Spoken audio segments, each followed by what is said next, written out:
Pavasara, vasaras sezonā mēs varam piedāvāt dažādas ultraskaņas ievadīšanas metodes, kad mēs piemeklējam katrai ādai individuāli.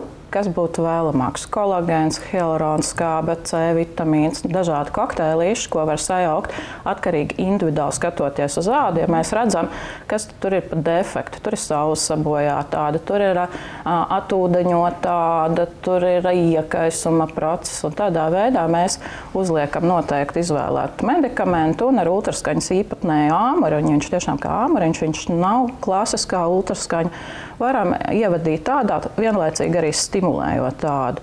Un vēl no tādām saudzīgākām procedūrām, kuras var veikt vasaras laikā, ir lifting lāzers. Tas ir ļoti saudzīgs, ne frakcionētais, bet ne ablatīvais. Tas nozīmē, viņš neslīpē.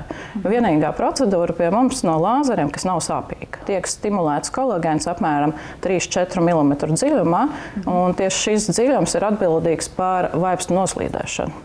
Mēs nedaudz ovālu nostiprinām, kas cilvēkiem arī bieži vien ļoti vajadzīgs, bet ir jāsaprot, ka tā nav plastiskā operācija. Viņš tieši profilaktiski sievietēm 30–40 gadu vecumā, tā kā parādās šīs pirmās pazīmes, ļoti laba metode profilaksē pret gravitāciju. Ko mēs varam darīt pašas mājās?